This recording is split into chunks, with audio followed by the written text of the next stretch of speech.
What's up, guys? Barry Game here, back with some more Idle Heroes, and today we're actually going to be talking about, well, the state of Idle Heroes, because a lot of people are wondering how the game is doing. They feel like they have a lot of their friends or longtime players leaving the game. However, in games like this, longevity of players isn't always the best indicator if the game is doing well. The estimated revenue charts on things like Sensor Tower do give you a good insight, but honestly, comparing that to the number of downloads per month are two really big key factors to kind of see how they're overall doing, and also comparing it to other games on the market, because as you guys know, even in the same genre, idle RPGs and stuff, they'll have peaks, they'll have valleys.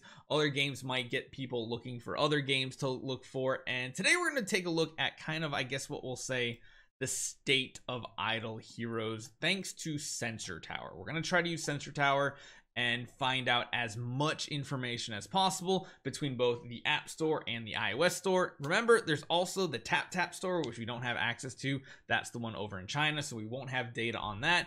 But I've looked at this historically over the past couple years, and I can kind of tell you guys where the game fits in the timeline of, is this the peak, is this the low point, and such. So hopefully you guys enjoy this one. Let's jump right into it.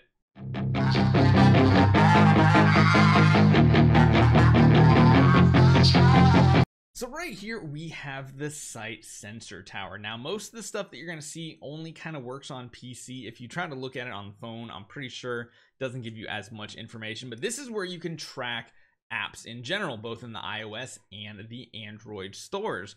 This right here is some basic information. You can only go back so far with some information, and we are on the free version. And what we're going to take a look at is the two different versions of Idle Heroes, because as you guys know, there's a different one on Android from iOS, and you can kind of get some basic information here. You can't drill too deep into these without having a paid for subscription here, so we're kind of going with the bare basebone information. You can see right here, last month there were 90,000 new downloads of Idle Heroes and an estimated $1 million of revenue generated. Now this right here is a real big question mark, because it either says like 1 million, 2 million, 3 million. It doesn't like go very deep into it without, you know, going into the store intelligence system, which again is a paid membership to do, but you do get some base information off this. So you can see the Android version generated about 1 million, we'll say somewhere between $1 and $2 million with 90,000 downloads, whereas the iOS version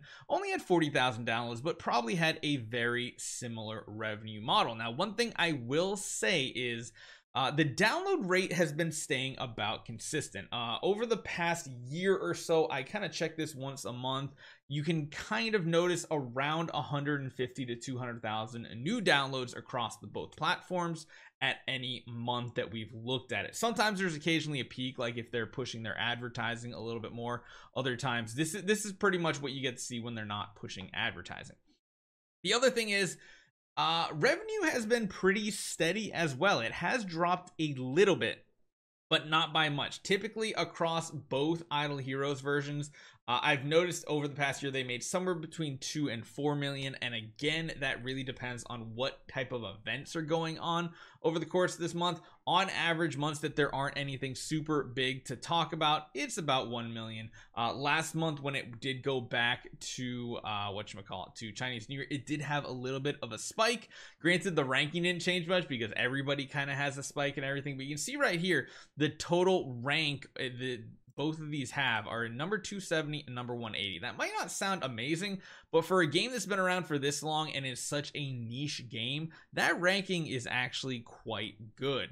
And again, you can't really drill into too many things here besides some charts here. You can see overall, it's had its peaks and valleys, but right now it's kind of at the higher rate for role-playing games on the App Store that are completely free. So it actually is having a little bit of a surge in the past couple of days, which is interesting. I always like doing 90 days to try to get a better graph here. It looks like there might have been some like data loss overall here or something, but you can see here, if we go back 90 days, it did have a better peak in December, and that's just because, well, even I had peaks of views for Idle Heroes during this time. So it's something cool to be able to watch and see the actual ranking compared to other games in its same market. And right now it's chilling at about rank 180. That's nothing stellar, of course, but it's definitely a healthy game because usually games in like the top 500 don't just disappear. Now beyond that, we can do some other things too. We can actually jump back over to Idle Heroes here, and what's really cool to see is you can click on DH Games right here, the name itself, and it'll show you how all of their games are doing and their downloads. I've honestly never heard of Avenger Legends. Came out in 2017, barely making any money. This looks like Heroic Expedition. Man, you guys remember Heroic Expedition? Very little. There's this one too, which is basically Infinite Magic Raid. That's Lucius or whatever. I don't know what that one is, but basically if you just take a look at the current two flagships, Idle Heroes and Infinite Magic Raid, you can see they're still pulling in a decent amount. Infinite Magic Raid getting about 2/3 the amount of downloads on Google as Idle Heroes, but only netting 30% of the revenue. So you can kind of see how this is working. I don't think the last update information is very active or valid anyway. That's probably just whenever they push a completely new build and not just a patch out, so keep that with a grain of salt. So you can kind of see how the two games are doing here. If we jump back into Idle Heroes and go over to this one, which is DH Games Limited, you'll be able to see it again. This is kind of like the iOS version of this right now. You can see about 40,000 and 10,000, 1,200,000. So the ratio is staying pretty similar among them. Except they also have this version too, which I really don't know what it is.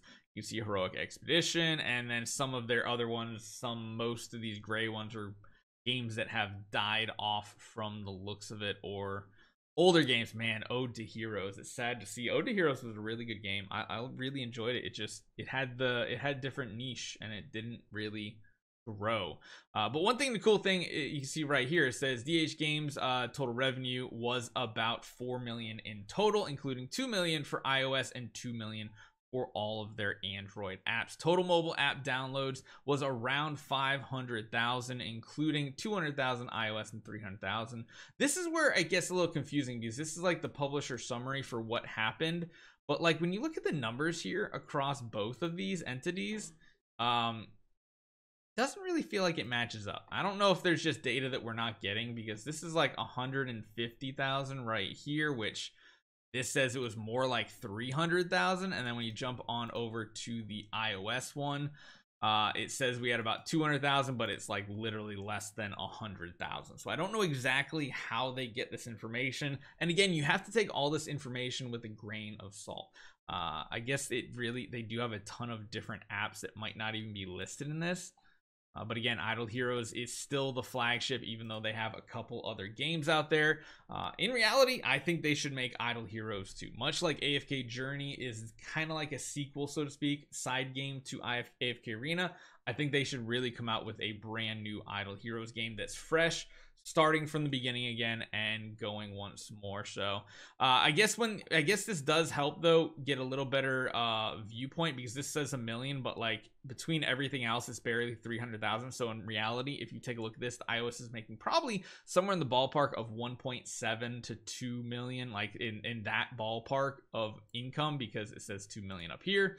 So yeah, because things get rounded off and everything, you do have to take it. And again, here revenue was about 2 million, and it only came up to like 1.3 between these. So in reality, this is probably about 1.7, which means it's still probably making about 3 million a month, which is pretty standard for a game like this. So as much as it might feel like the game is either dying or you're losing your older friends, when it comes to the actual analytics of it, DH Games is kind of just like a solid line, which I guess is good and bad at the same time. The game's not growing, but considering we're about to come up to the 8th anniversary, that's probably not expected. As long as it's not going down for them, it's probably a win. So I figured some of you guys would like to see some of the analytics data instead of just like, does the game feel like it's dying? Well, your old friends are leaving, but new friends are coming every single day. Hopefully you guys enjoy this one. Let me know what you guys think in the comments down below. I'll see you guys next time.